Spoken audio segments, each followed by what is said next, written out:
The laughter started as a whisper.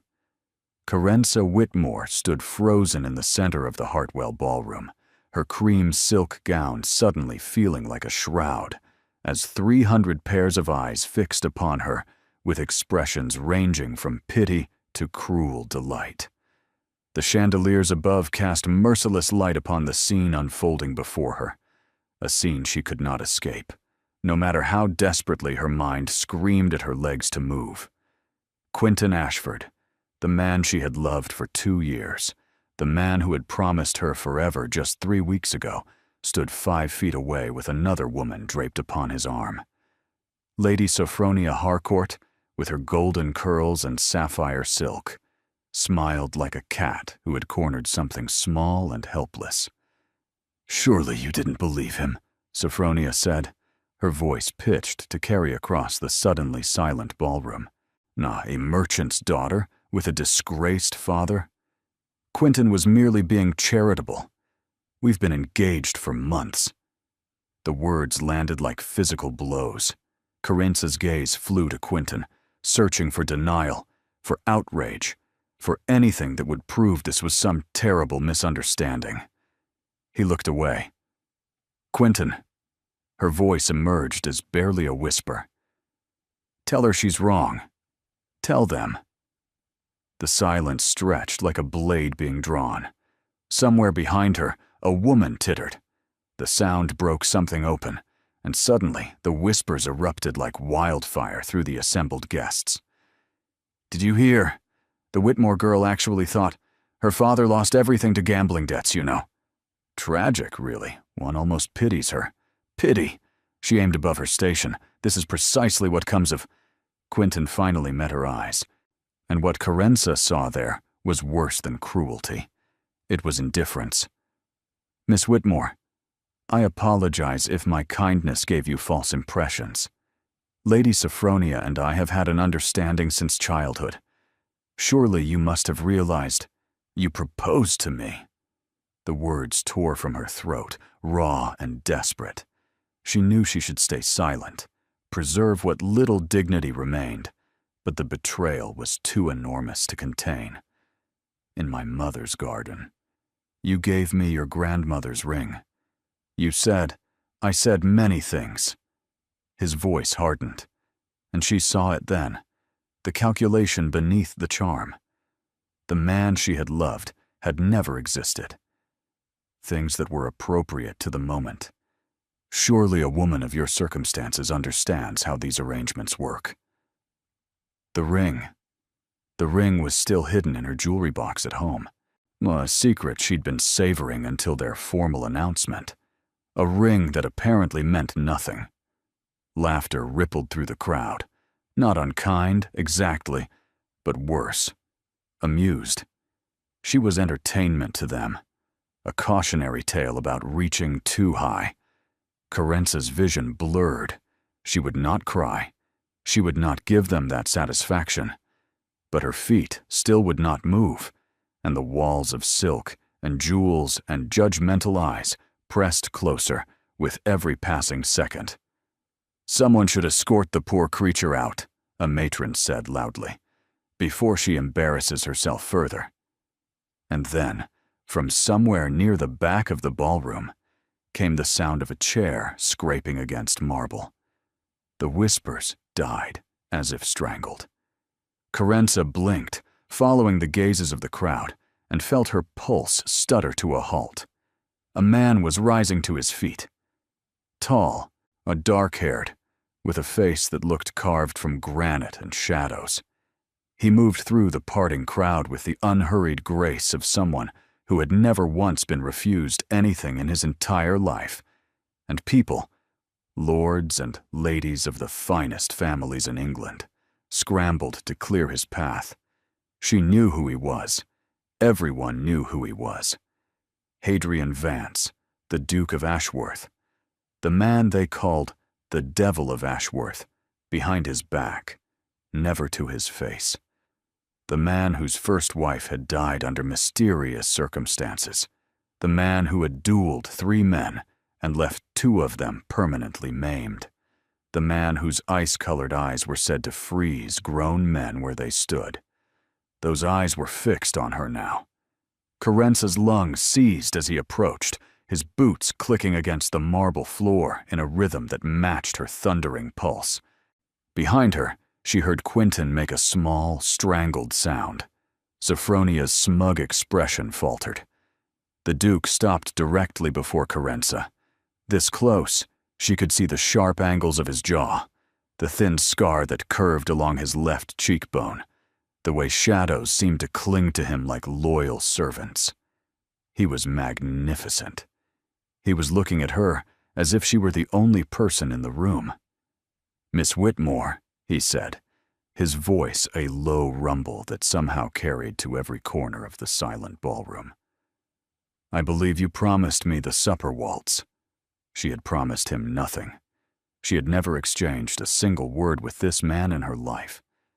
But his eyes held hers with an intensity that brooked no argument, and his gloved hand extended toward her, steady as stone. I don't," she stammered. "Well, surely you haven't forgotten." His voice dropped, meant only for her ears now, and something in his gaze shifted. A warning, an offer, a demand. "Come with me now, and I will destroy them. Refuse, and you walk out of this ballroom alone, into a life where tonight defines you forever. Choose." The words hit her like ice water, shocking her back into her body. She looked at his extended hand, elegant, powerful, belonging to the most dangerous man in London society. She looked at Quentin, whose face had gone pale. She looked at Sophronia, whose triumphant smile had curdled into something uncertain. And Carenza Whitmore, daughter of a disgraced merchant, woman with nothing left to lose, placed her trembling hand in the Devil of Ashworth's grip. His fingers closed around hers, warm, firm, utterly controlled. "Excellent choice," he murmured. Then he tucked her hand into the crook of his arm and turned to face the ballroom, and his next words were spoken with the casual authority of a man announcing the weather. "It seems congratulations are in order. Miss Whitmore has accepted my courtship. I trust you will all extend her the appropriate respect due to a woman under my protection." The silence that followed was absolute, and somewhere in the wreckage of her ruined evening, as 300 people stared at her with expressions of shock, Carenza realized she had just traded one disaster for something far more dangerous. She just didn't know yet what the Devil of Ashworth wanted in return. The Duke's carriage was as dark and imposing as its owner. Carenza sat rigidly on the velvet seat, her hands clasped so tightly in her lap that her knuckles had gone white. Across from her, Sir Hadrian Vance, the man who had just claimed her before all of London society, watched her with those unsettling winter-gray eyes. Neither of them had spoken since leaving the ballroom. The carriage rolled through the London streets, gas lamps casting fleeting stripes of gold through the windows. Carenza's mind raced, trying to process what had just happened, what she had agreed to, what possible reason this man could have for saving her. "You have questions," he said finally. Not a question himself, a statement of fact. "You have answers, I assume." Her voice came out steadier than she felt. Good. She would not let him see how thoroughly he unnerved her. Something flickered across his face. Surprise, perhaps, or the faintest ghost of amusement. "Direct. I appreciate that. Most people stammer in my presence. Most people haven't just had their lives destroyed and reconstructed in the span of 10 minutes. I've rather lost my capacity for stammering." This time, his lips definitely curved. It was not quite a smile. She suspected this man's face had forgotten how to form such an expression. But it was something adjacent. "You're angry." "I'm confused. There's a difference." She forced herself to hold his gaze, though every instinct screamed at her to look away. "You don't know me. We've never spoken. And yet you just announced to 300 people that you're courting me. So yes, Your Grace, I have questions. Starting with, why? He leaned back against the seat, the shadows carving his features into something almost otherworldly. Nah, because you served a purpose at precisely the moment I needed you to. How flattering. I don't offer flattery, Miss Whitmore. I offer facts. He steepled his fingers, studying her over them. My grandmother, the Dowager Duchess, has decided that I must marry immediately. She's been parading eligible women before me like horses at auction for the past 6 months. Lady Sophronia, the charming creature who just humiliated you, was her current favorite. Carence's stomach dropped. Lady Sophronia was meant for you? My grandmother believes so. Lady Sophronia certainly believes so. I, however, have no intention of marrying a woman whose cruelty is exceeded only by her ambition. His eyes glittered in the darkness. Your Mr. Ashford was simply a diversion for her, a way to pass the time until I proposed. She never intended to marry him. The scene tonight was calculated to destroy a rival. You, while positioning herself as the victim of his wandering attention. The pieces clicked together with sickening clarity. Quentin had been used, just as she had been used. The difference was that Quentin had been complicit in his own deception, while Carence had simply been naive. So you intervened to spite her, Carence said slowly, to remove her as an option. Partially. He tilted his head. I also intervened because watching Ashford's pathetic betrayal disgusted me, and I found myself curious what a woman with nothing to lose might do if offered a lifeline. And if I had refused your hand? You didn't. But if I had? His smile was sharp as a blade. Then I would have known you were not the woman I needed, and I would have found another way to solve my problem. But you didn't refuse, Miss Whitmore. You chose chaos over defeat. That tells me everything I need to know about your character. Before Carence could respond, the carriage slowed. Through the window, she glimpsed an enormous townhouse, its windows glowing with warm light, its facade elegant and imposing. Ashworth House, the Duke said.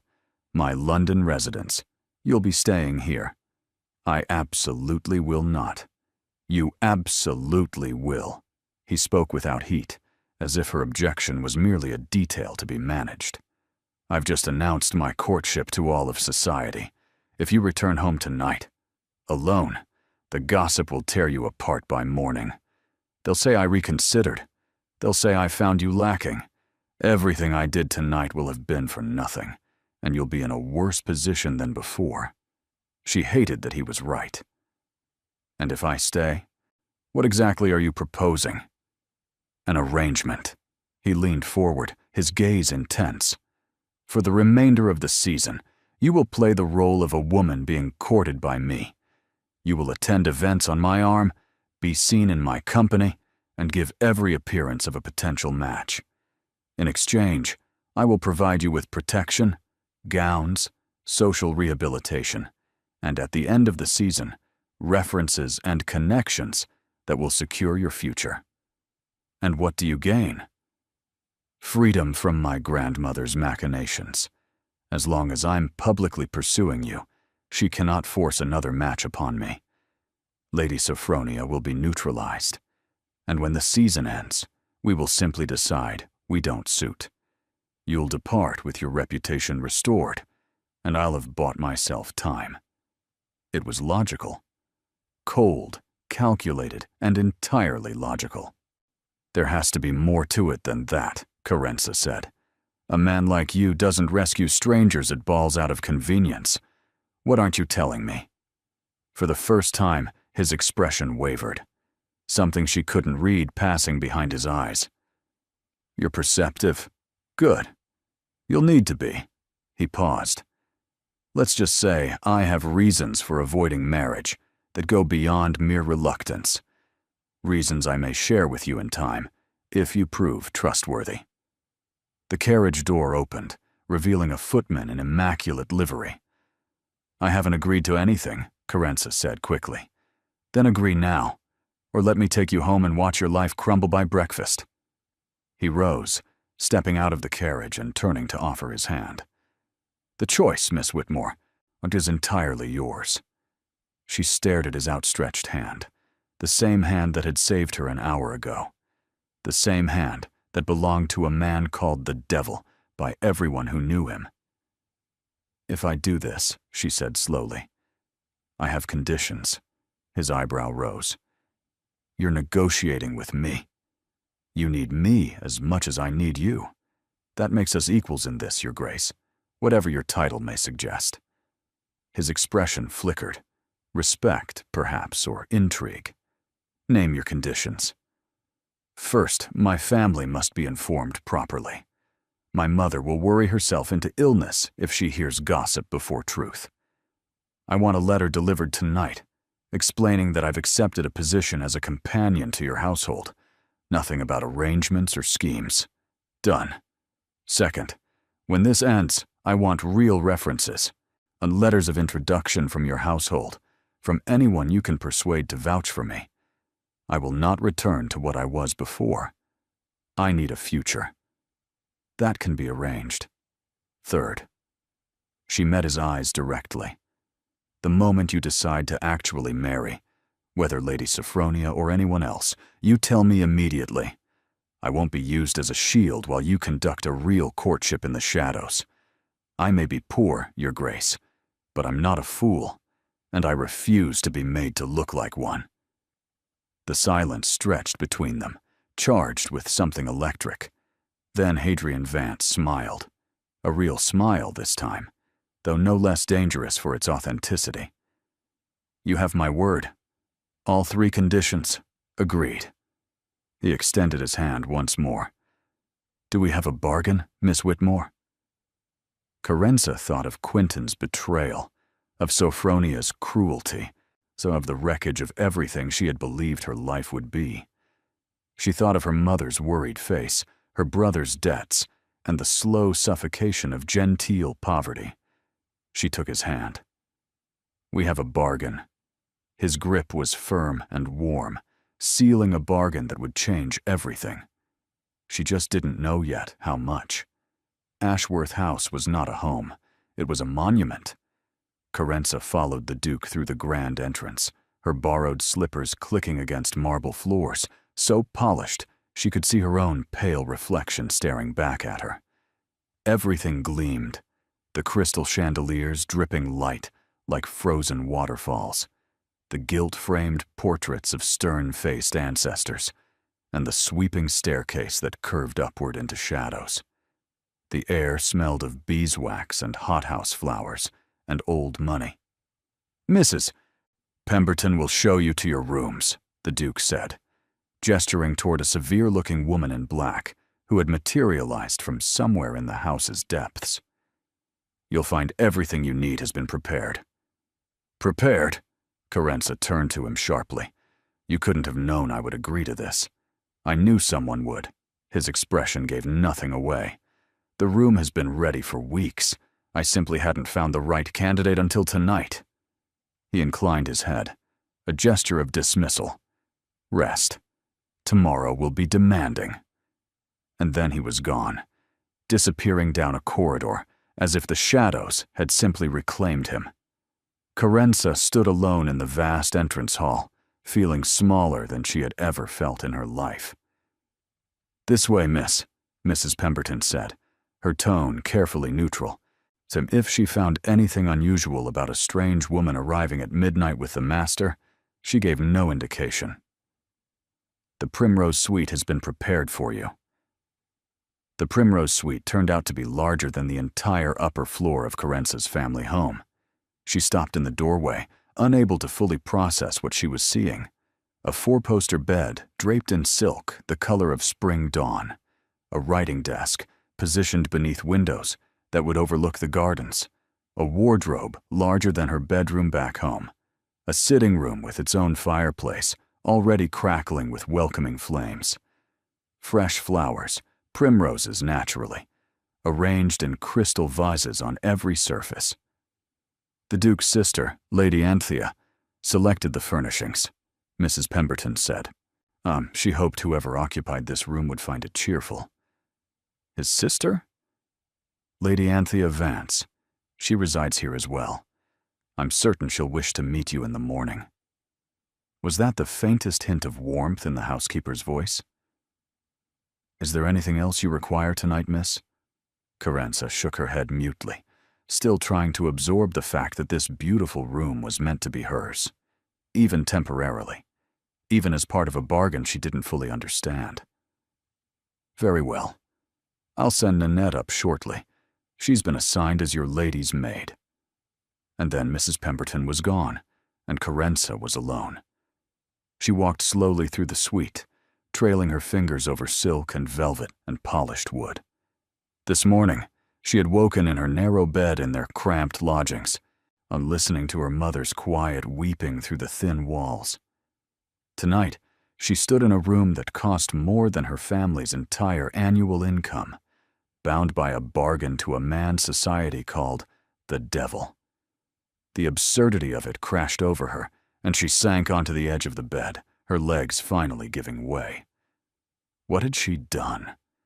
She thought of her mother, who had sacrificed everything to maintain appearances after father's disgrace, who still set the table with their remaining good china, as if pretending they weren't slowly drowning could somehow keep them afloat, who had been so hopeful about Quentin's attention, so certain that finally things would turn around for them. She thought of her brother Corwin, who pretended his business ventures were legitimate, but who came home with bruised knuckles and borrowed money that never seemed to be enough, who had introduced her to Quentin in the first place through connections she now realized she should have questioned. She thought of her father, once a respected merchant, now a ghost who haunted their home with silent shame, broken by one bad investment and the betrayal of a partner he had trusted. And she thought of herself, Carenza Whitmore, who had believed in fairy tales just long enough to have them shattered before 300 witnesses. A soft knock interrupted her spiraling thoughts. Miss, I'm Nanette. Mrs. Pemberton sent me. The girl who entered was young, perhaps 18, with copper curls escaping from beneath her cap and freckles scattered across a friendly face, and she carried a tray with tea and small sandwiches that made Carenza's stomach rumble. She hadn't eaten since that afternoon, too nervous about the ball to manage more than a few bites. Thought you might be hungry, Nanette said with a shy smile. Balls never have proper food, do they? All fancy little things that leave you starving. Carenza found herself smiling back, the first genuine expression she'd managed in hours. That's very thoughtful. Thank you. The Duke's orders, miss. Said you were to have everything you needed. Nanette set about preparing the room for the night, with practiced efficiency, turning down the bed, laying out a nightgown of fine cotton. Will you be needing help with your dress? Carenza glanced down at the cream silk gown, the nicest thing she owned, purchased with the last of her mother's jewelry money, specifically for tonight's ball. It had been meant to impress Quentin's family. Now it felt like a costume from a play that had ended badly. Yes, she said quietly. Thank you. As Nanette helped her undress, chattering cheerfully about the household, Carenza learned several crucial pieces of information. Lady Anthea was 20 years old, kind-hearted, and desperately lonely since her mother's death years ago. The Dowager Duchess was formidable, exacting, and currently in residence, though she kept to her own wing. The Duke himself was rarely seen. He spent most of his time in his study, or out on mysterious business that no one quite understood. Is he... Carenza hesitated. Is he truly as frightening as everyone says? Nanette's hands paused on the buttons.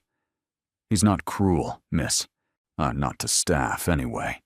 Pays fair, never raises his voice. But he's... She searched for the right word. Distant. like there's a wall of ice around him that no one can melt. Even Lady Anthea can barely reach him anymore, and they used to be so close before. Before the first Duchess died. Nanette's voice dropped to a whisper. They say she fell from the tower window. They say he was the last one to see her alive. They say... She caught herself, face flushing. I'm sorry, miss. I shouldn't gossip. It's all right. But Carence's pulse had quickened. What do they say? Nanette shook her head firmly. Old rumors, miss. Nothing worth repeating. The Duke is a good master, whatever people whisper. That's all that matters to us below stairs. But as the maid finished her work and departed with a cheerful good night, Carenza sat in her beautiful borrowed bed, surrounded by silk and luxury and the faint scent of primroses, and felt the first tendrils of real fear curl through her chest. She had made a bargain with a man whose wife had died under mysterious circumstances. A man the whole of London called the devil. A man who had saved her tonight for reasons he refused to fully explain. Tomorrow she would meet the Dowager Duchess. Tomorrow she would begin playing her role in whatever game Hadrian Vance was truly playing. Tomorrow everything would change. But tonight, alone in her gilded cage, Carenza could not shake the feeling that she had escaped one trap only to walk willingly into another. And somewhere in the darkness of Ashworth House, she could have sworn she heard footsteps in the corridor outside her door. Pacing, restless, so like a predator that could not find sleep. Morning arrived with pale sunlight streaming through silk curtains and the distant sounds of a household already in motion. Carenza woke disoriented, her body registering the impossible softness of the mattress before her mind caught up with where she was. For one blissful moment, she forgot everything: the ballroom, the humiliation, the bargain. Then memory crashed back, and she sat up so quickly her head spun. Nanette appeared within minutes, carrying a breakfast tray and a dress that Carenza had certainly never seen before. A morning gown of soft lavender muslin with delicate embroidery at the hem and sleeves. Lady Anthea sent it, Nanette explained, laying it across the bed. She said you'd need something proper for today. Today? The Dowager Duchess wishes to see you at 10 o'clock, one in her private sitting room. The tea Carenza had been sipping suddenly tasted like ash. By the time 10 o'clock arrived, she had changed into the borrowed dress, had her hair arranged in a simple but elegant style, and had paced the length of her suite, approximately 47 times. Her stomach churned with nerves she refused to show as Mrs. Pemberton led her through corridors that seemed designed to intimidate, past portraits of disapproving ancestors, beneath ceilings painted with scenes of classical triumph, through doorways carved with the Ashworth crest. The Dowager's sitting room was smaller than Carenza expected, but no less imposing. Every surface gleamed with the patina of old wealth and older power, and in the center of it all, seated in a chair that might as well have been a throne, was Margaret Vance, the Dowager Duchess of Ashworth. She was not what Carenza had imagined. Where she had expected frailty, she found steel.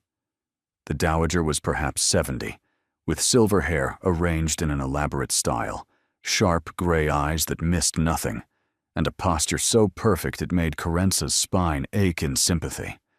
She wore mourning black for her husband, dead these 15 years, but made it look like armor rather than grief. So, the Dowager said, her voice crisp as winter frost. You're the creature my grandson plucked from obscurity last night. Carenza curtsied, grateful for her mother's relentless instruction in proper deportment. Your Grace, thank you for receiving me. I haven't decided whether I'm receiving you or dissecting you. Sit. Carenza sat. The Dowager studied her for a long, uncomfortable moment, and her gaze traveling from Carenza's borrowed dress to her carefully arranged hair to her hands, which Carenza was fighting to keep still in her lap. "Whitmore," the Dowager said finally. "Your father was Bertram Whitmore, the merchant who lost everything to Marcus Crane's scheme 3 years ago." It wasn't a question, but Carenza answered anyway. "Yes, Your Grace." "And your mother is Lillian Whitmore, née Fairchild, a gentleman's daughter, who married beneath her station for love, only to watch her husband destroy everything she sacrificed for." The words were brutal in their accuracy. "Yes, Your Grace."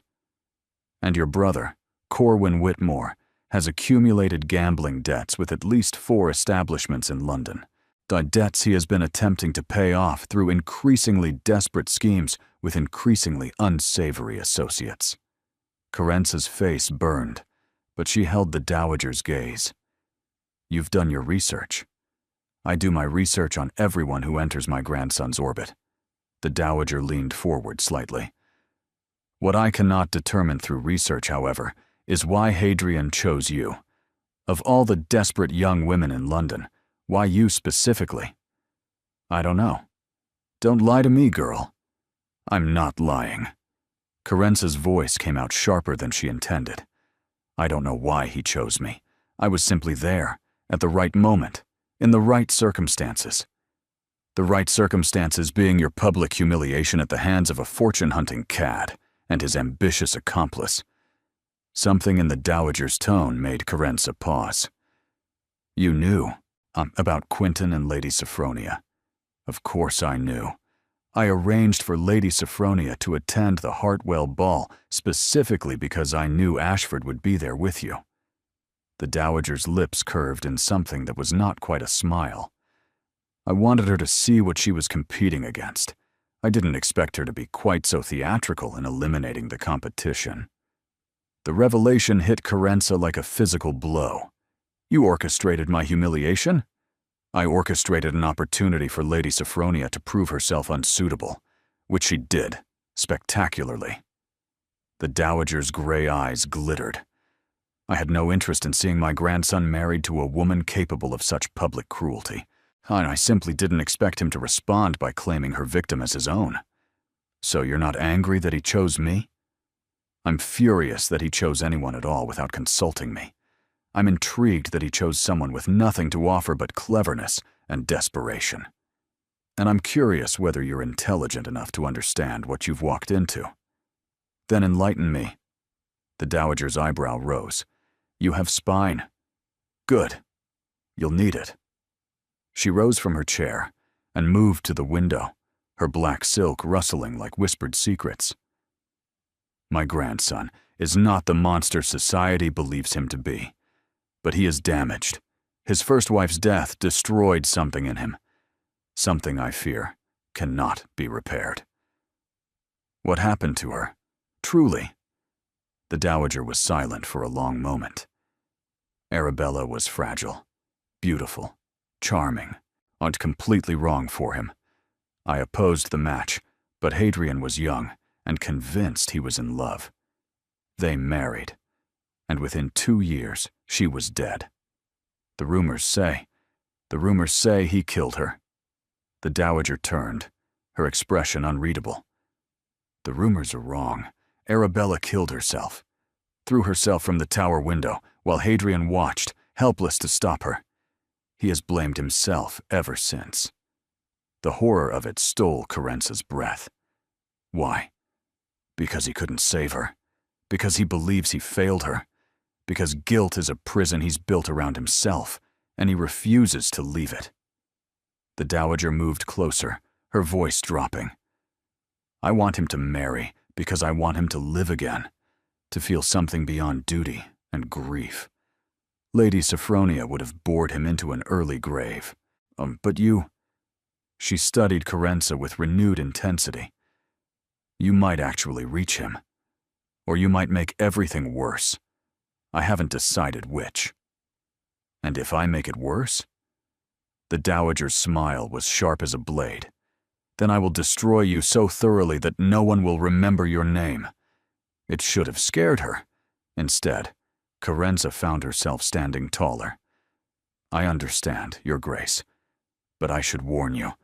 I've already lost everything once. I survived. Whatever you threaten me with, I'll survive that too." Something flickered in the dowager's eyes. Surprise, perhaps, or respect. "We shall see," she said softly. "We shall see indeed." 3 days passed in a whirlwind of preparation. Lady Anthea descended upon Carenza like a force of nature, warm where her brother was cold, vibrant where he was shadowed, determined to transform her brother's unlikely courtship into something resembling success. She dragged Carenza to modistes and milliners, commissioned gowns and fabrics Carenza had only ever admired through shop windows, and chattered endlessly about society, fashion, and which lords to avoid at all costs. "Lord Bramwell has wandering hands," she warned during one carriage ride. "Lord Osborne talks only of his racehorses, and whatever you do, don't let Lady Marchmont corner you. She'll extract your entire life story and spread it through 3 drawing rooms before dinner." Through it all, the Duke remained a ghost. Carenza glimpsed him occasionally, crossing the entrance hall at dawn, disappearing into his study with stacks of papers, riding out on a black stallion that suited his dark reputation. He acknowledged her with brief nods, exchanged the minimum required pleasantries at the few meals they shared, and otherwise acted as if she didn't exist. It shouldn't have stung.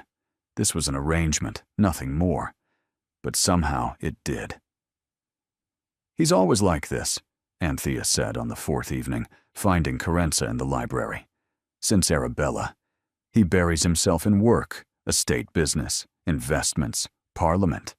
Anything to avoid actually feeling things. Your grandmother told me about how she died." Anthea's bright expression dimmed. "She told you the truth. That's unusual. She must see something in you." She settled into a chair across from Carenza. "He was different before, you know. Hadrian. He laughed. He teased me. He was still serious, but there was lightness in him." Her voice caught. "I miss that version of my brother." "What was she like?" "Arabella.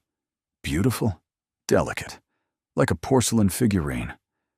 Anthea's tone was careful, diplomatic. She and Hadrian were mismatched. She wanted parties, and admiration, and constant reassurance. He wanted depth and partnership, and someone who could match his intensity. Neither of them got what they needed. But he loved her. He tried to. I think that's what haunts him most, that he tried so hard, and it still wasn't enough to save her. The library door opened, and both women startled. Hadrian stood in the doorway, coat removed, cravat loosened, looking more human than Carenza had yet seen him. His gaze swept from his sister to Carenza, and something passed across his features. Surprise at finding them together, perhaps, or discomfort at whatever conversation he had interrupted. "I didn't realize the library was occupied," he said. "It's your library," Carenza pointed out. "We're the intruders. You're guests. I'm a guest. Anthea lives here." His sister laughed. "She has a point, Hadrian. This is still your domain. We'll leave you to your brooding." "I don't brood." "You absolutely brood." Anthea rose, pressing a kiss to her brother's cheek as she passed. "Try having an actual conversation. It won't kill you." And then she was gone, leaving Carenza alone with the devil of Ashworth. The silence stretched between them, filled with the crackle of the fire and the weight of words unspoken. "You should sit," Carenza said finally. "You look exhausted." He hesitated, then moved to the chair his sister had vacated. This close, she could see the shadows beneath his eyes, the tension in his jaw, the way he held himself like a man carrying an invisible burden. "You've been busy," he said. "Anthea is determined to remake you into a suitable prospect. Your sister is a force of nature. I suspect resistance is futile." That almost earned her a smile. Almost. She's been happier these past few days than I've seen her in months. Having a project seems to suit her. Is that what I am? A project? You're a disruption. His crystalline gaze met hers. To everyone's expectations, including my own. How so? He didn't answer immediately, staring into the fire as if the flames held answers to questions she couldn't hear. I expected someone more pliable, someone who would simply play the role without asking questions. And instead, you got someone who asks too many questions. Instead, I got someone who negotiated terms with me as if she had any leverage whatsoever, and told my grandmother she'd survive whatever destruction was threatened, and is currently sitting in my library, making observations about my exhaustion as if we were old friends. Carenza felt heat rise to her cheeks. I apologize if I've overstepped. Don't. The word was sharp, but not angry. Don't apologize for being honest. It's refreshing. Most people are too afraid of me to say what they actually think. Should I be afraid of you? The question hung between them. His gaze held hers, and for a moment, she saw something beneath the cold exterior. Something raw and wounded and desperately lonely.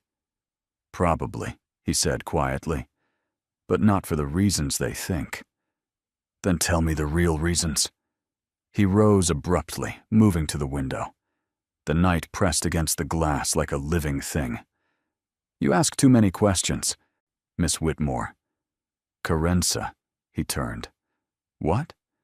If we're going to convince society you're courting me, you should probably use my given name, at least in private. Another long silence. Then, so softly she almost missed it. Carenza. Her name in his voice did something strange to her heartbeat.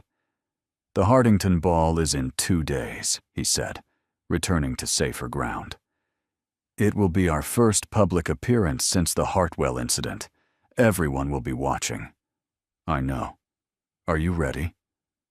Carenza thought of the beautiful gowns hanging in her wardrobe, the dancing lessons Anthea had arranged, the careful coaching in who was who and what to say, and how to navigate the treacherous waters of London society. No, she said honestly, but I'll do it anyway. His expression flickered, something that might have been respect warming his features. Good, he said, because after tomorrow night, there's no going back, for either of us. He left without another word, but this time, the silence he left behind felt different. Less cold, less distant, almost like an invitation. The Hartington ballroom blazed with 1,000 candles, their light fracturing off crystals and diamonds and the polished marble floors. 300 of London's finest had gathered to see and be seen, but tonight, Carenza knew, they had gathered primarily to see her. She stood at the top of the grand staircase, her hand resting on Hadrian's arm, and felt the weight of every gaze in the room turning toward them. The gown Anthea had chosen was a masterpiece. Deep sapphire silk that caught the light like captured midnight, with silver embroidery at the bodice and a train that whispered against the marble steps. No diamonds borrowed from the Ashworth collection adorned her throat and ears. She looked, for the first time in her life, like she belonged in a ballroom like this. But looks could be deceiving, and everyone watching knew it. Breathe, Hadrian murmured, his voice pitched for her ears alone. They can smell fear. I'm not afraid. You're trembling. That's anticipation. The corner of his mouth twitched. Liar. They descended the staircase together, and the whispers erupted like wildfire. That's her, the Whitmore girl. Can you believe the Duke actually brought her? She does clean up rather well. But her family, my dear, the scandal. Perhaps he's finally lost his mind entirely. Carenza kept her chin high, her expression pleasant, and her grip on Hadrian's arm just firm enough to steady herself without appearing to cling. They reached the ballroom floor, and the crowd parted before them like the sea before some dark and terrible ship. Lady Sophronia was the first to approach. She emerged from a cluster of silk-clad admirers, resplendent in rose pink, her smile so sweet it could poison wine. At her side was a woman who could only be her mother, the same golden coloring, the same calculating eyes, and the same air of entitled superiority. "Your Grace," Sophronia purred, curtsying with practiced grace. "How wonderful to see you. And Miss Whitmore." The pause before her name was deliberate, dripping with condescension. "I hardly recognized you without tears streaming down your face." The insult was so brazen that several nearby guests gasped.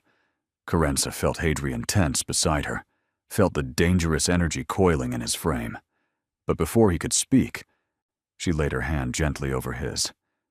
"Lady Sophronia," she said, her voice carrying with crystal clarity. "What a lovely gown. Rose has always been so flattering for those with delicate coloring. It draws attention away from imperfections so effectively." Sophronia's smile froze. "I'm so pleased you could attend tonight," Carenza continued sweetly. "I understand social calendars can be rather empty when one's marital prospects have proven disappointing." The silence that followed was absolute. Then, from somewhere in the crowd, a woman laughed, quickly stifled, but unmistakable. Sophronia's eyes blazed with fury, but she had no response that wouldn't make her look worse. She turned on her heel and retreated, her mother hurrying after her.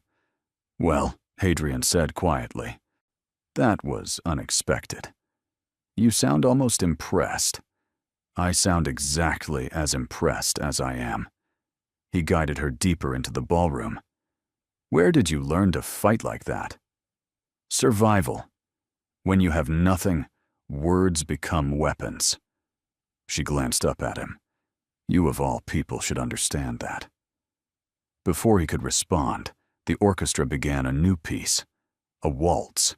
Couples moved toward the dance floor, and Carenza felt a sudden flutter of nerves. "I believe this is ours," Hadrian said, offering his hand.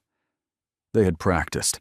Anthea had insisted upon it, hiring a dance master to ensure Carenza wouldn't embarrass herself or the Duke. But practice in an empty parlor was nothing like this. Nothing like the pressure of hundreds of watching eyes. Nothing like the intensity of Hadrian's gaze as he pulled her into position. His hand settled at her waist, her palm pressed against his, and then they were moving. The world narrowed to the space between them. He was an excellent dancer, fluid, confident, guiding her with subtle pressure that made following effortless. But more than that, he was present in a way she hadn't seen before. His eyes never left hers, and something in their depths seemed almost curious. "You're not counting steps," he observed. "You told me not to think, to feel the music instead." I said, "No such thing." "Then I'm imagining the advice," she smiled. "Either way, it's working." They turned across the floor, and she caught glimpses of the watching crowd. Anthea beaming with delight, the dowager observing with narrow assessment, Sophronia glaring with undisguised hatred. "They're all staring," Carenza murmured. "So let them." His hand tightened slightly at her waist. "You're dancing with the Devil of Ashworth. Of course they're staring." "Does that title bother you? It's useful. Fear keeps people at a distance. And you want to be kept at a distance." His jaw tightened. "What I want is irrelevant. What I need is protection. Distance provides that." "Protection from what?" The music swelled toward its crescendo, and for a moment, she thought he wouldn't answer. Then, so quietly she almost missed it. "From wanting things I can't have." The waltz ended. They stood frozen for a heartbeat too long, something charged and dangerous passing between them. Then the crowd erupted in polite applause, and the spell broke. Hadrian released her with careful formality. "Thank you for the dance, Miss Whitmore." "Carenza," she reminded him. that almost smile again. Carenza. The rest of the evening passed in a blur of introductions, conversations, and subtle social warfare. Carenza danced with lords who seemed more interested in gathering gossip than in her company. She made polite conversation with matrons who asked pointed questions about her family. She navigated compliments and insults with equal grace, always aware of Hadrian's presence somewhere in the room, always feeling his gaze like a physical touch. Near midnight, she found herself on a quiet terrace, seeking fresh air and a moment's peace. She wasn't alone for long. "You did well tonight." She turned to find Hadrian emerging from the shadows, 2 glasses of champagne in hand. He offered her one, and she took it gratefully. Well enough to convince them, well enough to confuse them, which is almost better. He moved to stand beside her at the balustrade, looking out over the darkened gardens. "They expected you to crumble. You didn't. Now they don't know what to think. And what do you think?" He was quiet for a long moment. "I think you're more formidable than I anticipated. Is that a compliment? It's a warning." He turned to face her, his expression unreadable in the moonlight. "To myself as much as to you." Carenza's pulse quickened. "I don't understand." "Neither do I." His voice was rough. "That's the problem."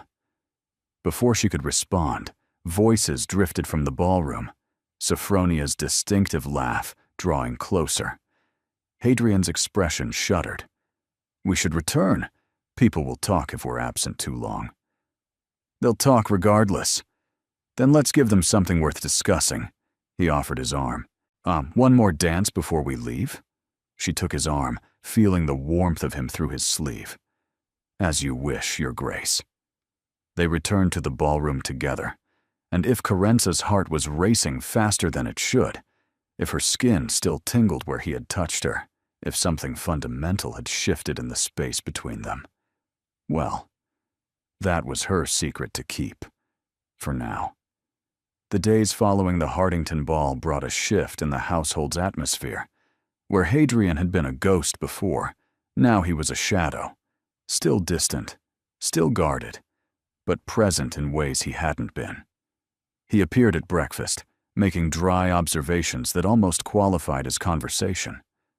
He joined Carenza and Anthea for afternoon tea, listening to their chatter with something approaching interest. He even accompanied them to a garden party, on a standing at Carenza's side with such convincing attentiveness that 3 separate matrons commented on how transformed the Duke seemed. "They're saying you've tamed the devil," Anthea whispered gleefully during a music hall. "Lady Pemberton told her daughter, 'You must be a witch.' How flattering. It is, actually. They're unnerved by you now. No one wants to cross the woman who captured Ashworth's attention." But Carenza knew the truth. She hadn't captured anything. She was playing a role, and so was he. The lingering glances, the protective gestures, the way his hand sometimes found the small of her back. It was all performance. Wasn't it? She found herself questioning everything. The way his gaze followed her across crowded rooms, the way his voice softened when they were alone, the way he'd said her name on the terrace. Like it meant something. On the 10th evening of their arrangement, she discovered him in the library again. It was late, past midnight, and she'd come seeking a book to quiet her restless thoughts. She hadn't expected to find him there, standing before the fire with a glass of whiskey in hand, staring into the flames as if they held answers to questions she couldn't hear. "You should be asleep," he said without turning. "So should you." He made a sound that might have been a laugh. "Sleep, and I have a complicated relationship." Carenza moved deeper into the room, drawn by something she couldn't name. Nightmares. Memories. They're worse. She stopped beside him, close enough to feel the heat radiating from his tall frame. In the firelight, his face was all planes and shadows, impossibly handsome and unbearably sad. "Tell me about her," she said softly. Arabella. Not the rumors. The truth. For a long moment, she thought he wouldn't answer. Then he drained his whiskey and set the glass aside. She was sunshine, he said finally. When I met her, bright and warm and everything I wasn't. I thought she could save me from the darkness that's always lived inside me, from the weight of this title, this legacy, this endless expectation. But she couldn't. No one could. That was my mistake, believing someone else could fix what was broken in me. His jaw tightened. I failed her. I was too consumed with duty, with the estates, with Parliament. I left her alone too often. She became desperate for attention, for affection, for anything to fill the emptiness I'd created. That wasn't your fault, wasn't it? He turned to face her, and the anguish in his eyes stole her breath. She told me she was drowning. She told me she needed help, and I said I had meetings, responsibilities, things that couldn't wait. I told her to speak with the physician. I told her to rest. I told her everything except the one thing she needed to hear, which was that she mattered more than any of it, that I would burn the whole bloody estate to the ground if it meant saving her. His voice broke. I didn't say it, and the next morning, she was gone. Carenza reached out before she could stop herself, her hand finding his. His fingers were cold despite the fire's warmth. You couldn't have known, she whispered.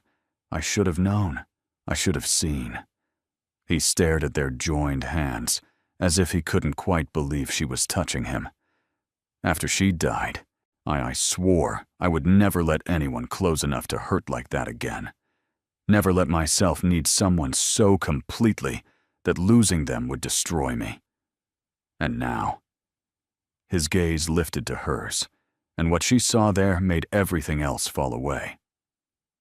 Now, he said hoarsely, I'm beginning to understand that the walls I built to protect myself have become a prison. And you. He raised his free hand, his fingers brushing her cheek with devastating gentleness. You make me want to tear them down. Everything else ceased to exist. His breath mingled with hers. His thumb traced her cheekbone. She could feel him trembling, or perhaps that was her. Hadrian, she breathed. Tell me to stop. His voice was rough, desperate. Tell me this is madness, that we both know how this ends, that I have no right to want. I don't want you to stop. His control shattered. He kissed her with the desperation of a drowning man finding air, his hands holding her face like she was something precious and breakable. She kissed him back with equal fervor, her fingers fisting in his shirt, pulling him closer, closer, needing to feel the reality of him against her. When they finally broke apart, both gasping, his forehead rested against hers. This changes everything, he whispered. I know. We should talk about what this means, what we— The library door crashed open. Lady Sophronia stood in the doorway, flanked by two women Carenza recognized as the worst gossips in London society. Behind them hovered a footman who looked horrified. Well, well, Sophronia said, her voice dripping with triumph. The devil of Ashworth caught in a compromising position with his little charity case. How deliciously scandalous. Hadrian stepped in front of Carenza, his entire demeanor transforming from vulnerable to lethal in a heartbeat. Get out. Oh, I don't think so. Sophronia's smile was vicious. I think all of London will be very interested to hear how the Duke was found embracing his mistress in the middle of the night. Alone. Unchaperoned. How inappropriate. She is not my mistress. No? Then what is she? Sophronia's gaze swept over Carenza with contempt. A merchant's daughter playing dress-up in borrowed finery? A desperate social climber using her body to secure what she could never earn through merit? Because that's what everyone will believe. The words found their mark.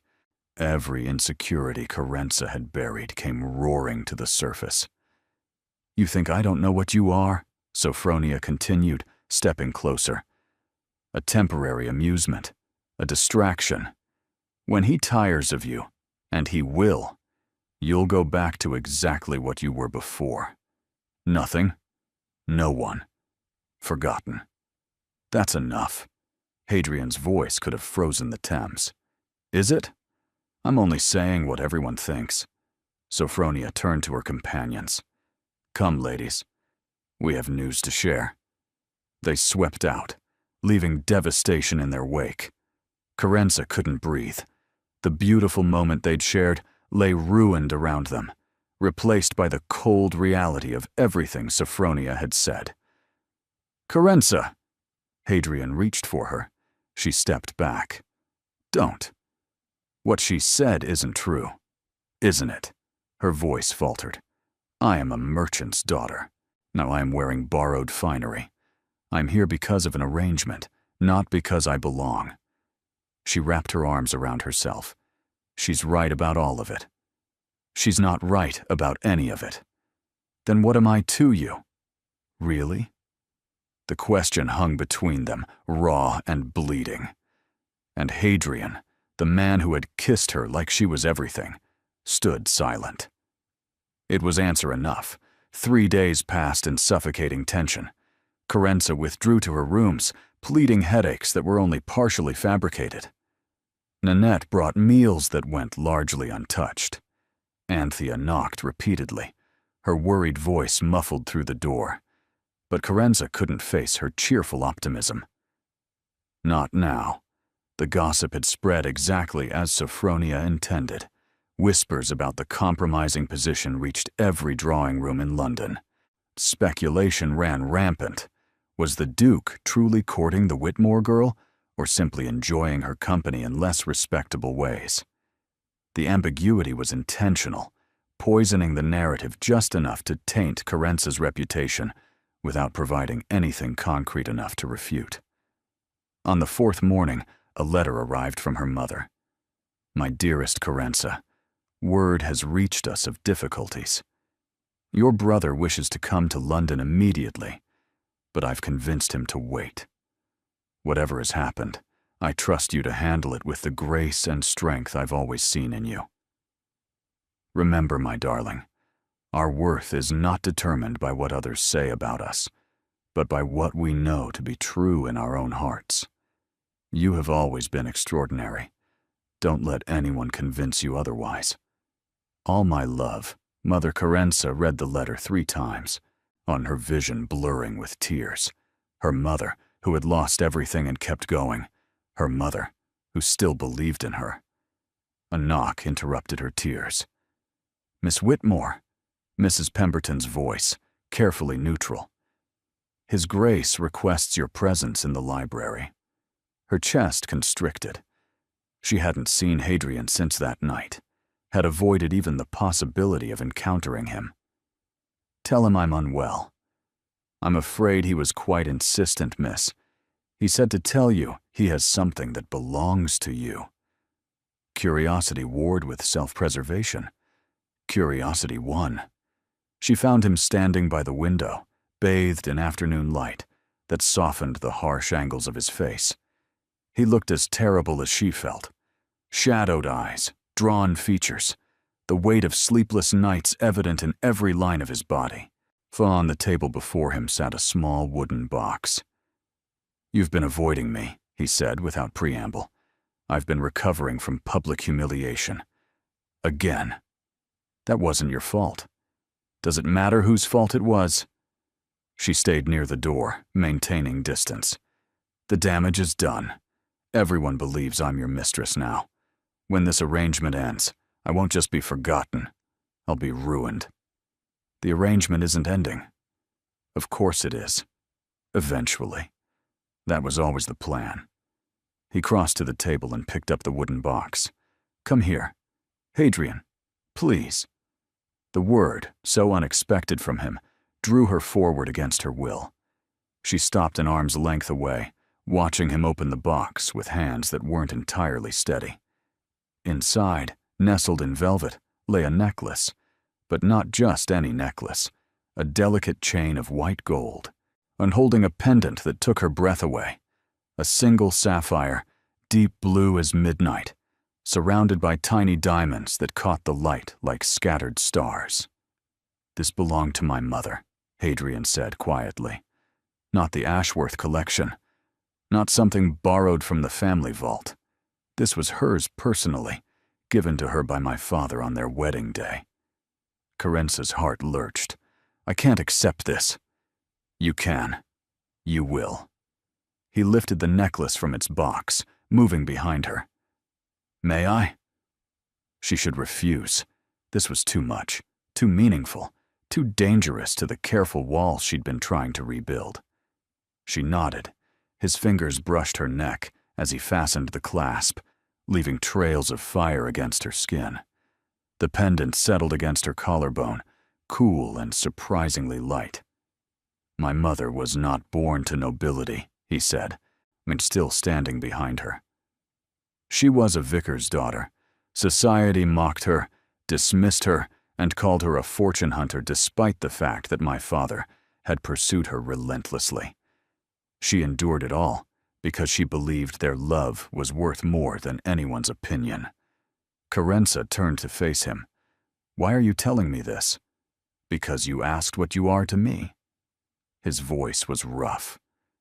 And I was too much of a coward to answer. "Hadrian, you are not borrowed finery. You are not a temporary arrangement. You are not a convenience or a distraction or anything else Sophronia tried to make you believe." He took her face gently in his hands. "You are the first person in 3 years who has made me feel anything other than numb. You are brave and sharp and kind, and you unsettle me because I'm starting to realize I can't imagine this house without you in it." Her eyes glistened, tears spilling freely. This wasn't supposed to happen. No, it wasn't. He smiled, that transformative smile that changed his entire face. But it did, and I'm tired of pretending otherwise. He kissed her then, soft and sweet and full of promise. And Carenza, wearing his mother's sapphire against her heart, finally let herself believe that maybe, just maybe, fairy tales could happen to girls like her. The Marchioness of Everleigh's masquerade was the event of the season. Everyone who was anyone would attend, hidden behind elaborate masks and centuries of social convention. It was the perfect setting for secrets to be whispered and alliances to be forged, or destroyed. Carenza wore midnight blue velvet, a silver mask covering the upper half of her face. Hadrian's mother's sapphire gleamed at her throat, visible proof of something that had shifted between them. Beside her, Hadrian wore black on black, a dark wolf prowling through a garden of peacocks.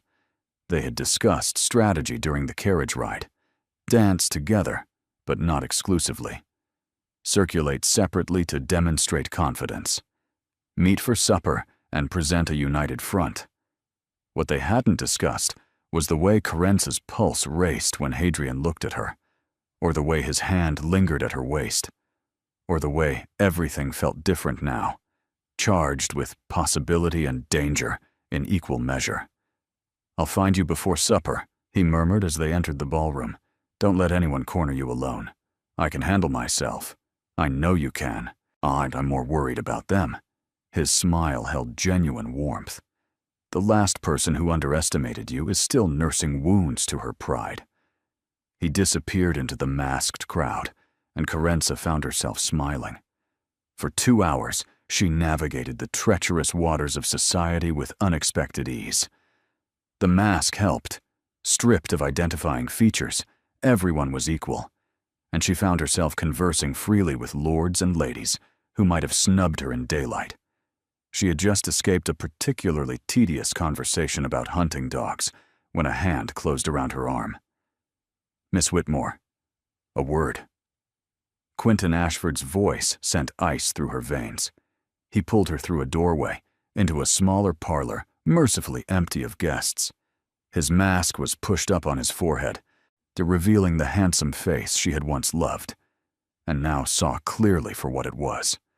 Calculating, desperate, dangerous. Let go of me. Not until you hear what I have to say. His grip tightened. You've landed quite the prize, haven't you? The Devil of Ashworth. Must be frightening, sharing a house with a murderer. He didn't murder anyone, didn't he? That's not what the servants say. Quentin's smile was ugly. I've been doing research, asking questions. His first wife didn't just fall from that tower, Carenza. She was pushed. You're lying. Am I? There was a witness, a maid who saw everything. She was paid handsomely to disappear. But money has a way of loosening tongues. He leaned closer. Your precious Duke killed his first wife. And when he tires of you, when you become inconvenient, what do you think will happen? Carenza's blood ran cold. Why are you telling me this? Because I made a mistake, letting Sophronia convince me to discard you. You were useful, pliable, and now you've attached yourself to one of the wealthiest men in England. His eyes glittered. I want back in. Introduce me to Ashworth. Help me secure a position with his investments, and I'll keep quiet about what I know. You're blackmailing me. I'm offering you a partnership. Take it, or I'll make sure every newspaper in London prints what I've learned by morning. The door opened behind them. Hadrian stood in the doorway, and his expression was the most dangerous thing Carenza had ever seen. Remove your hand from her, he said softly, or I will remove it from your wrist. Quentin paled, but didn't release her. Ashworth, we were just discussing. I heard what you were discussing. Hadrian moved into the room, each step deliberate, predatory. You're attempting to blackmail the woman I love with lies you've fabricated to serve your own pathetic ambitions. The woman I love. The words echoed through Carenza's mind, drowning out everything else. They're not lies, Quentin said, but his voice wavered. There was a witness. There was no witness. There was no push. There was only a desperately unhappy woman and a husband who failed to save her. Hadrian's voice splintered on the last word, and Carenza saw the truth of his grief laid bare. I have spent 3 years living with that guilt, and I will not have it weaponized by a fortune-hunting coward who couldn't recognize worth when it stood directly before him. He reached past Quentin and pulled Carenza free, positioning himself between them. You will leave London tonight, Hadrian continued, his voice regaining its deadly calm. You will never speak to Miss Whitmore again. You will never speak of me or my family again. And if I discover you've breathed a word of these accusations to anyone, I will use every ounce of influence and wealth I possess to ensure you spend the rest of your miserable life in debtor's prison. Do we understand each other? Quentin fled. In the silence that followed, Carenza found she couldn't stop shaking. He was lying, she whispered. Tell me he was lying. Hadrian turned to her, and the mask he wore, not the silk one covering his face, but the invisible one he'd maintained for years, crumbled completely. He was lying, he said, about the witness, the murder, all of it. But the guilt, that part is true. I did fail her. I did let her down. And I have spent every day since wondering if loving someone means inevitably destroying them. Hadrian, I love you. The words emerged raw, unvarnished. I didn't mean to. I didn't want to. I told myself this was an arrangement, a convenience, a temporary solution. But somewhere between that first night and now, you became everything I never knew I needed. Carenza's vision blurred with emotion. I love you too. He kissed her then, in that empty parlor at a masquerade ball, with all of London celebrating just beyond the door. It was desperate and healing, and full of every word they'd been too afraid to say. And when they finally parted, his forehead rested against hers. "What happens now?" she whispered. "Now we face whatever comes. Together." He pulled back, his thumbs brushing gently across her cheeks. "Will you marry me, Carenza Whitmore? Not as an arrangement, not as a performance, as the truth I never expected to find." "Yes." The word emerged without hesitation. 1,000 times, yes. He kissed her again, and for one perfect moment, everything was exactly as it should be. Then the door burst open, and the Dowager Duchess stood framed in the doorway, her expression thunderous. "Both of you," she said coldly. "My carriage." Now. The carriage ride to Ashworth House was silent as a tomb. The Dowager sat across from them, her fury radiating like heat from a forge. Hadrian's hand gripped Carenza's, but even that comfort couldn't stop the dread pooling in her stomach. Something had gone terribly wrong. When they arrived, the Dowager swept into the house without a backward glance. A servant appeared with whispered instructions, and suddenly, Carenza found herself separated from Hadrian, led to the Dowager's private sitting room, while he was directed elsewhere. "Sit," the Dowager commanded, when the door closed behind them. Carenza sat. "Do you know what you've done?" The Dowager's voice was ice. "Do you have any idea what chaos you've created? I don't understand. Lady Sophronia has filed a formal complaint with her family's solicitors. She claims Hadrian promised her marriage, that you are an interloper who seduced him away from his obligations, and that the Ashworth family has breached a verbal contract worth substantial damages." Carenza's blood ran cold. "That's absurd. Hadrian never promised her anything. It doesn't matter what actually happened. It matters what can be proven. And Sophronia has letters, correspondence from months ago, before you ever entered this picture, that can be interpreted as promises of intent." "Letters from whom?" The Dowager's expression hardened. "From me." The room tilted. "What?" "I told you. I wanted Hadrian married. I corresponded with Lady Sophronia's mother extensively, discussing terms, arrangements, and expectations.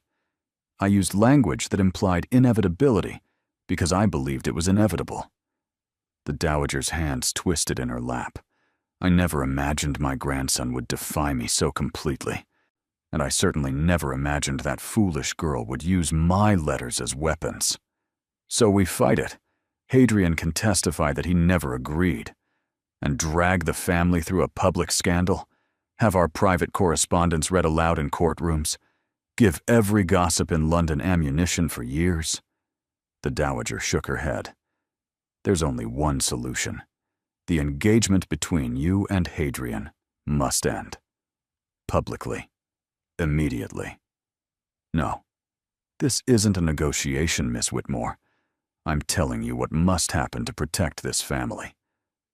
He asked me to marry him tonight. I said yes." The Dowager flinched, but recovered quickly. "Then unsay it. Tell him you've reconsidered. Tell him you realized you're not suited for this life. I won't lie to him. You'll lie to him because it's the only way to save him."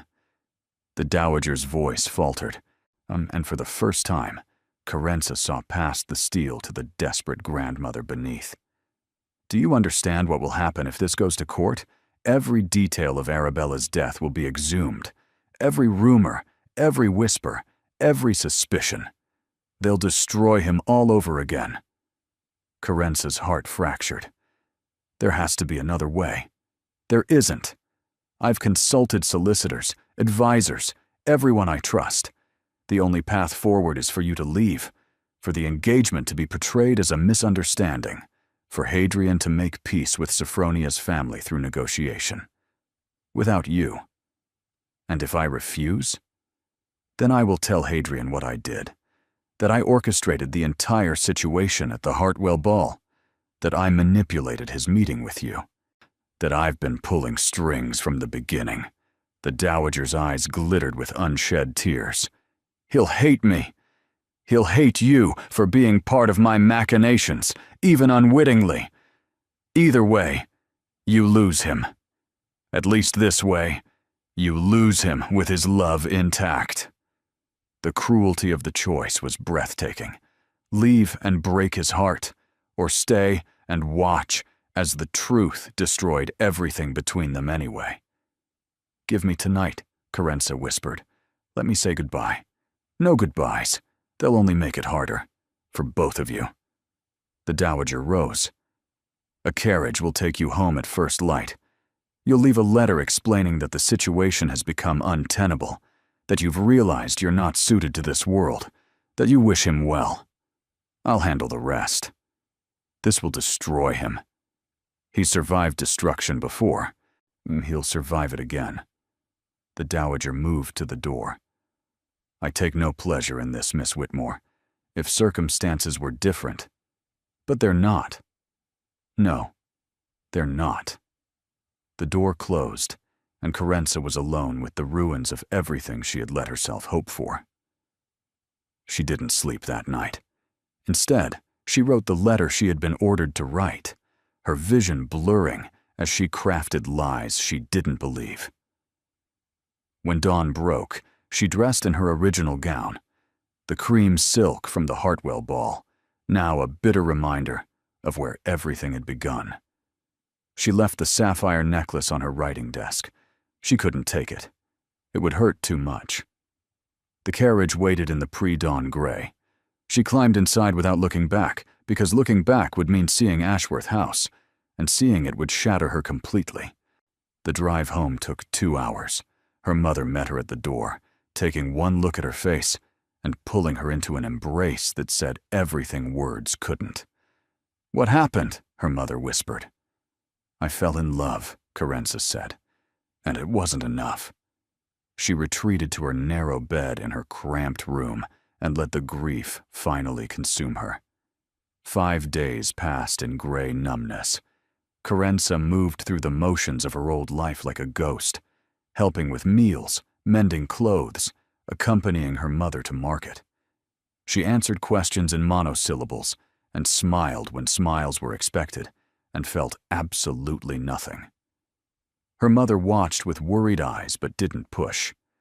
Her brother Corwin, informed of the situation through careful half-truths, raged about confronting the Duke, until Carenza's exhausted silence finally quieted him. While on the 6th morning, Anthea arrived. She burst through the modest door of their modest home with the force of a summer storm, windswept and furious, and utterly out of place in the cramped parlor. "How could you?" she demanded, gripping Carenza's shoulders. "How could you leave without a word, without saying goodbye? I left a letter." "That letter was rubbish, and we both know it." Anthea's eyes blazed. "You don't believe a single word you wrote. Neither does Hadrian. Neither does anyone with half a brain." Carenza's carefully constructed composure splintered. "You don't understand. Then explain it to me. Because my brother is destroying himself. He hasn't eaten. He barely sleeps. He's been tearing the house apart looking for answers, and all he has is a letter full of lies." The image of Hadrian's suffering was unbearable. "Dwark, it's better this way." "Better for whom? Not for him. Not for you." Anthea's voice softened. "Grandmother told me everything. About Sophronia's threats, the letters, the legal complications. She thinks she's protecting Hadrian by driving you away." "She is protecting him. The scandal is happening anyway." Anthea pulled a newspaper from her bag, thrusting it toward Carenza. "Sophronia couldn't keep quiet. It's all over London. The speculation, the rumors, the accusations. Everything grandmother feared has already happened." Carenza's hands trembled as she unfolded the paper. Headlines screamed accusations and insinuations. The Duke of Ashworth's name dragged through public mud, every detail of the situation twisted and sensationalized. "He's facing it alone," Anthea said quietly. "Because you left. Because you chose to protect him by abandoning him. But he doesn't want protection, Carenza. He wants you. He can't want me. This will ruin him. He's already ruined. He was ruined the moment you walked out that door. Anthea gripped her hands. Listen to me. Grandmother was wrong. The choice she gave you was false. There was always another option. What option? Fight. Together. Face the scandal, the courts, the gossip. Face all of it as a united front. Anthea's eyes shone. Sophronia's letters prove nothing, except that an old woman wanted her grandson married. There's no breach of contract, because there was no contract. The entire legal threat is a bluff, and any competent solicitor would tear it apart in minutes. Hope stirred, painful and fragile. But your grandmother said, "My grandmother is frightened of losing another person she loves. She made a desperate decision based on fear, not logic." Anthea squeezed her hands. "Come back, please. Fight for him. And if fighting isn't enough, if we lose everything?" Anthea smiled, that warm, bright smile that was so different from her brother's rare ones, and yet somehow the same. Then you lose it together, which is still better than winning alone. Carenza looked around the cramped parlor of her family home, at her mother, who had appeared in the doorway, her eyes bright with emotion. At the narrow life she had returned to, the life she had convinced herself was all she deserved. And she made her choice. "Take me back." The carriage ride to London felt eternal. Anthea explained everything during the journey. How Hadrian had received Carenza's letter with cold silence. How he'd disappeared into his study for 3 days. How he'd emerged looking like death and demanded answers no one could give. How he'd confronted his grandmother, learned the truth of her manipulation, and spoken words so harsh that the dowager had locked herself in her rooms, weeping. "He's never spoken to her like that," Anthea said. "Never. Whatever he felt for you, it's stronger than anything I've ever seen from him." When they arrived at Ashworth House, evening had fallen. The windows glowed with warm light, but the house felt different, charged with tension, waiting. Carenza's legs shook as she climbed the front steps. She found him in the library, because of course that's where he would be. Their place, their sanctuary. And he stood with his back to the door, staring into the fire. He'd lost weight in 5 days. She could see it in the way his clothes hung. His hair was disheveled, his posture rigid with the effort of holding himself together. "Hadrian." He spun around, and the expression on his face, raw hope and desperate love and agonizing vulnerability, undid her completely. "You came back. I never should have left." He crossed the room in 3 strides and pulled her into his arms, holding her so tightly she could barely breathe. She felt wetness on her neck and realized he was crying. This proud, guarded man was crying into her hair. "I thought I'd lost you," he said roughly. "I thought—" "I know. I'm sorry. I'm so sorry." She pulled back, touching his face tenderly. "Your grandmother gave me an impossible choice, and I thought leaving would protect you. I don't want protection. I want you." He kissed her forehead, her cheeks, and the corners of her eyes. "I want messy and complicated and difficult. I want scandal and judgment and every obstacle society can throw at us. I want all of it, as long as I have you." "Then you have me," she smiled through her tears. "For as long as you want me." "Forever," he said. "I want you forever." And when he kissed her, it tasted like coming home. 1 month later, the Ashworth Ball was the most anticipated event of the season. Everyone knew what it meant. The Duke was making a statement, a public declaration that could not be misunderstood or misinterpreted. Society had spent weeks speculating, gossiping, choosing sides in a battle that had captivated London's imagination. Tonight, the battle would end. So Carenza stood before the mirror in her chambers, scarcely recognizing the woman who looked back at her. The gown was extraordinary, ivory silk embroidered with silver thread and tiny seed pearls, catching light like scattered moonlight. The sapphire necklace lay against her throat, finally back where it belonged. Her dark hair was arranged in an elaborate style, threaded through with white roses. She looked like a bride. "Ready?" Anthea appeared behind her, eyes bright with excitement. "Nervous? Good. Nerves mean it matters." Anthea squeezed her hand. "He's waiting for you at the top of the stairs. The whole ballroom is watching." The walk through Ashworth House felt like a dream. Carenza passed the library where she had first glimpsed Hadrian's vulnerability, the parlor where she had faced the dowager's interrogation, the entrance hall where she had arrived, frightened and desperate, on that one impossible night. How much had changed since then, how much she had changed. She reached the grand staircase and stopped. Below, the ballroom blazed with 1,000 candles. 400 guests filled the space, lords and ladies, rivals and allies, everyone who mattered in London society. They looked up at her, with expressions ranging from curiosity to hostility to reluctant admiration. And at the foot of the stairs, waiting for her, stood Hadrian.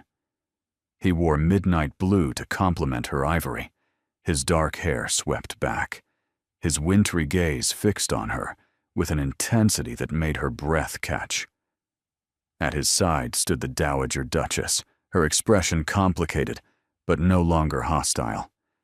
They had reached a fragile peace, grandmother and grandson, not forgiveness, not yet, but the beginning of understanding. Carenza descended the staircase. Each step felt weighted with significance. She was aware of every watching eye, every whispered comment, and every judgment being passed. Lady Sophronia stood near the refreshment table, her face pale with fury and defeat. Her legal threats had crumbled exactly as Anthea predicted, leaving her nothing but humiliation. Carenza reached the bottom step. Hadrian extended his hand, and she took it. "You look," he said quietly, "like everything I never knew I wanted. Flatterer. Truth-teller." He smiled, that transformative expression she would never tire of seeing. "Are you ready?" "For what?" Instead of answering, he turned to face the assembled crowd. The whispers died into silence. "You all know why you're here," Hadrian said, his voice carrying to every corner of the ballroom. "You've heard the rumors, the speculation, and the accusations. You've watched and judged and chosen sides in a drama that was never yours to arbitrate." Carenza's pulse quickened. "Tonight, I end the speculation." He turned to face her fully, taking both her hands in his. "6 weeks ago, I found this woman at her lowest moment, publicly humiliated, abandoned, left to face the cruelty of society alone. I claimed her as mine without asking her permission, dragged her into my complicated life without explaining my reasons, and told myself it was all strategy." His voice softened, becoming intimate despite the hundreds of listeners. "I was lying to myself. From the moment she took my hand in that ballroom, scared but brave, desperate but proud, I knew she was different. I knew she was remarkable. I knew that whatever protection I offered her, she would repay 1,000-fold by simply being herself." He reached into his coat and withdrew a small velvet box. Carenza's lungs forgot how to function. "I asked you to marry me once, in secret, in a moment of crisis.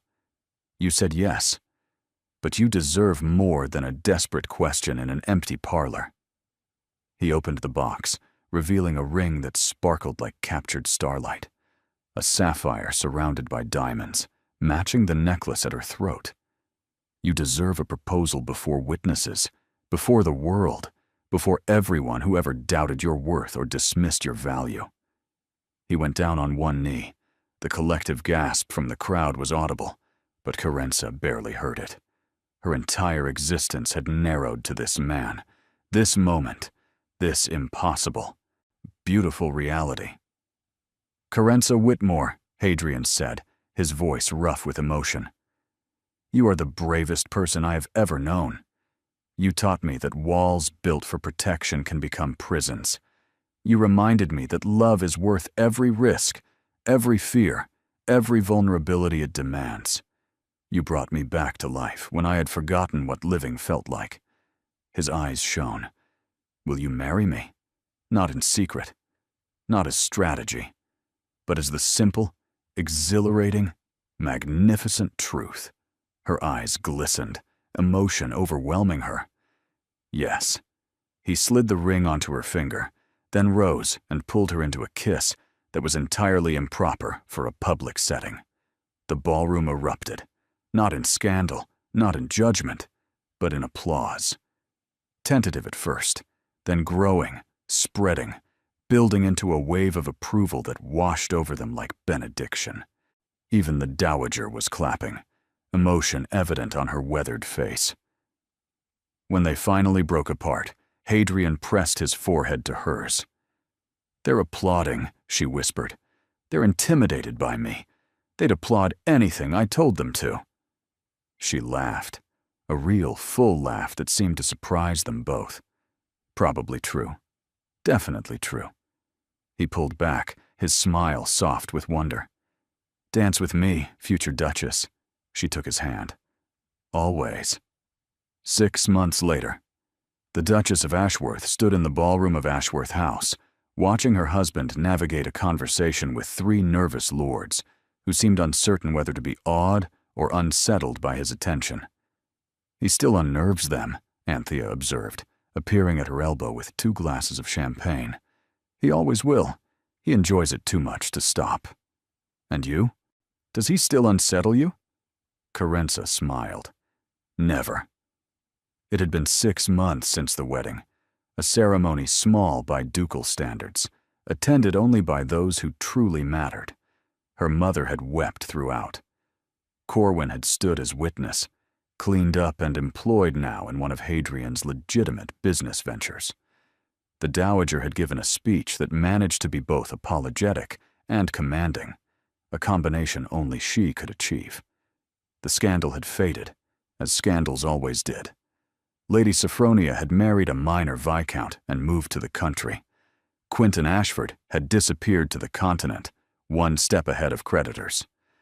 The gossip had found new targets, and the Duke of Ashworth's love story had transformed from scandal to romance in the collective memory. "There's something I need to tell you," Carenza said, her hand drifting unconsciously to her stomach. "Something I haven't told Hadrian yet." Anthea's eyes went wide. "You're not." "I am." The shriek that escaped Anthea drew attention from half the ballroom, including Hadrian, who excused himself from the nervous lords and crossed to his wife's side with alarmed speed. "What's wrong?" "Nothing's wrong," Carenza said, taking his hands. "Everything is exactly right," she told him. For a moment, he simply stared at her, processing. Then his face transformed, that astonishing smile breaking through, more radiant than she had ever seen it. "Truly? Truly." He pulled her into his arms, lifting her off her feet and spinning her around in the middle of their own ballroom. Decorum be damned. The guests watched with varying degrees of shock and delight, but neither of them cared. I love you," he said against her hair. "I love you. I love you.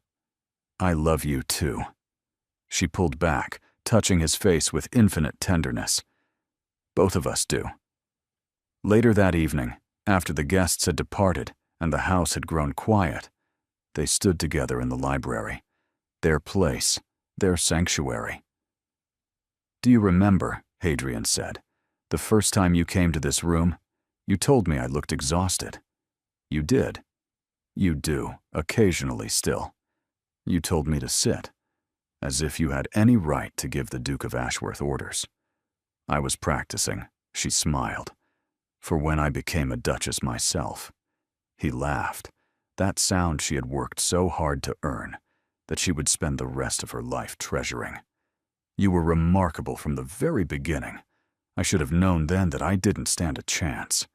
You didn't, and neither did I. She leaned into him, feeling the steady beat of his heart. Isn't it wonderful? He pressed a kiss to her forehead. It's everything. And there, in the library of Ashworth House, the Duke who had been called a devil and the woman who had been called nothing found what they had both stopped believing in. A love story. Their own. Forever. Thank you for being here. You are the reason these stories exist, because you believe in love that chooses courage over convention, in characters who fight for happiness despite the odds, in endings that feel earned and true. Your presence makes this space warm and welcoming, and I'm grateful for every moment you spend with these characters. If this story moved you, consider subscribing for more tales of passion, resilience, and the transformative power of love. Until next time, remember, the best stories are the ones we choose to believe in.